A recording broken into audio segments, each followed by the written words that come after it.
Jones here. I've posted one video of a Livingston lure, how their eyes bright up, and I realized I could probably make a little bit more videos.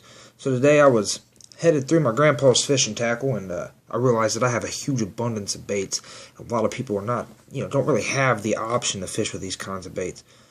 Luckily for me, I do, and I'm more than willing to share a little bit of older generation to mid-generation to modern-day baits with you guys. So here's the first things first. I'm sharing some crankbaits today that look like crawdads. Crawdads is a very huge key resource on the lake. Very, very good bait. Bass feed up on them, especially coming into the pre-spawn, post-spawn, or going into the winter. This time of year, if they can, they're going to get a hold of it. They're very opportunistic, and if they're floating out there, they see that there, they're going to try to hit on it. Now here in Ohio, it is, the water's frozen. I mean, you're looking at 35-degree water to maybe, if you're lucky, 42. If you're lucky, if you're down there deep enough, if you can get down there to that 25 depth range, you're going to hit some fish if they want to bite. So let's just get into this today. I got 3 baits for you here. I'm just going to show you real quick. Okay, I'm going to present each one, starting with the oldest one. Now this was out of my grandpa's tackle box. This right here, this is a men's crawdad. It is a crankbait. As you can see right here, it's extremely detailed. Has a yellow eye and has this orange on the bottom here. Now this orange right here, this is very key. This is what they're going to see if it's suspended out there in the middle of nowhere. This is if you're trying to use this as a suspension bait, they're going to see this from the bottom. They're going to see this is the bass right here. You're going to see this more coming up, or if they're coming down like this. Now the top, the top here, this top half is, is darker. This is good. They can see this at night. They can see this in muddy water.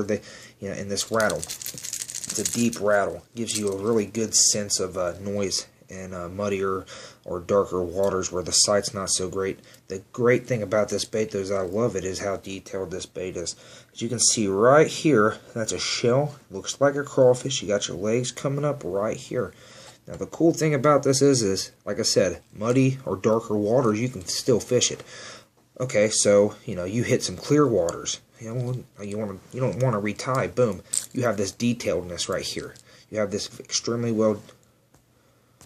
Sorry about that. My power thing came on. You got this decent detail coming around here. So that means you're good to go. So let's move on. This is a men's minnow as well. This is a about 1990s, probably late 1990s. This is my dad's bait. He loves fishing with this kind of lure. Now let me just present this real quick. As you can see right here, looks about the same except for this eye. This eye is a key. This is a key. That is a red eye. That is extremely nice. And the cool thing about this red eye is in clear waters, they're going to key in on that. Just like how this is detailed. This is much more detailed than the last bait. This is definitely, they definitely came out with a, definitely started to modernize as they move forward. You can definitely tell these baits are, they still got the round nose. You see that older one right there has a round nose. This is slowly starting to get pointed. More aerodynamic in the water, easier to drag through, less pull of the water. You get more filling from that bait, especially when it's hitting the bottom, which is something you want to do with these baits. Now this rattle is a quieter rattle. You don't really hear this as much.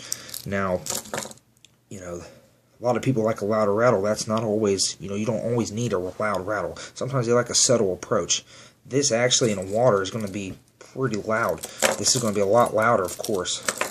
Now the next one I'm bringing up right here, this is our modern day bait. This is our generation, from the just born to the 22-year-old. This is the ones that they would love to use. This was introduced about 2 years ago as the Berkeley Flicker Shad.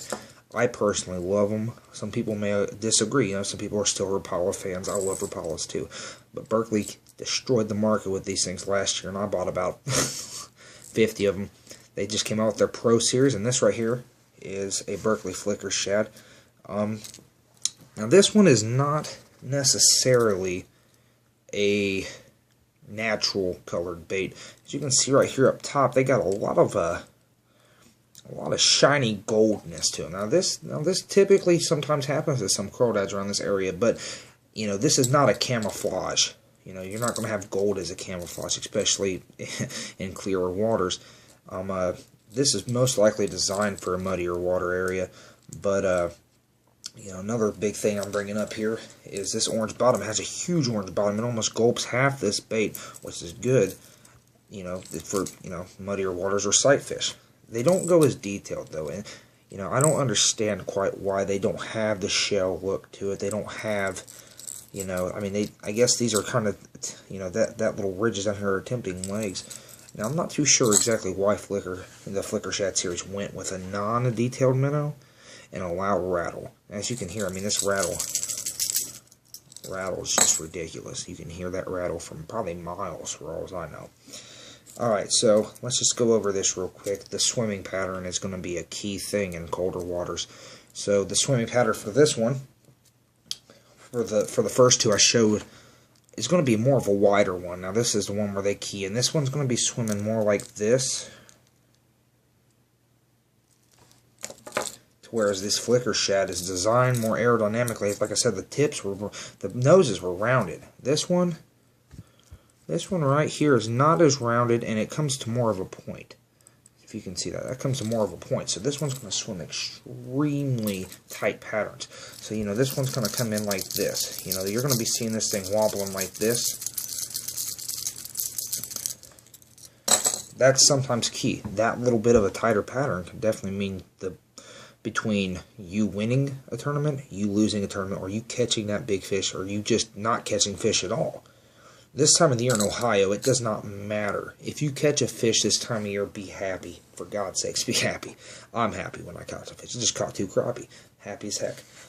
In Florida, you catch a small, in Florida, if you're lucky enough to be in Florida right now, hear my sympathy. I want to be you. I envy you. Yes, I do. You can fish anything almost right now. It's more like a pre-spawn. It's more like a spawning season, really. They're just kind of cold. They don't know what cold is. Up here, you're like drilling holes in ices. And pray to God you can get your boat out of the water because it done froze solid. So, like I said, not as natural as Flicker Shad, but still gets the job done. Now when you're fishing this thing's going to be hitting the bottom. But when you're fishing something like this, you want something that's going to come across, and you're skipping this across the bottom like this. If you're floating in it right here, you could get away with this, kind of. But you want something that more or less skips along this bottom here. That's nice. That is real nice. That's what general crawdads do. Bump up some mud. Fish are going to naturally smell that or sense that. You know, the mud's not going to block them eating that fish or eating this crawdad. That's what they're made for. They're going to eat that if they really want to. And if they're fishing chunk rock, God, I mean, this thing's going to be great for, you know, deflection. Deflection. This thing's going to hit, bounce around. Things going to look real natural. It has a newer, you know, bill to it. It's a round bill, kind of mixed in with like a square bill looking thing, you know. It's definitely almost like a coffin bill.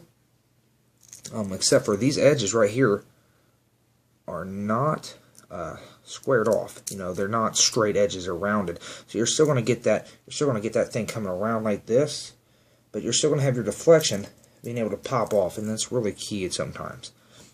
Okay, so that's pretty much all I got to share on this segment.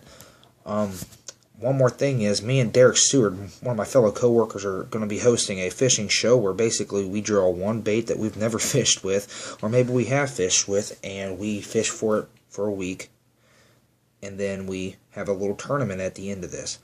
If you want to be part of our viewing cast, I tell you right now, you're more than welcome to be. We need all the supporters we can get. This show's probably going to be airing around mid-April, late April, whenever we're able to actually go out there, catch some decent quality bass, and show them to you. So, you know, you got any questions about the show, or you got anything that you want me to show that I have here, I'm more than welcome to do that. So, you know, this has been Logan Jones with some annoying bait tips, and if you need anything else, you know, go ahead and inbox me or just leave me a comment. You have a great day.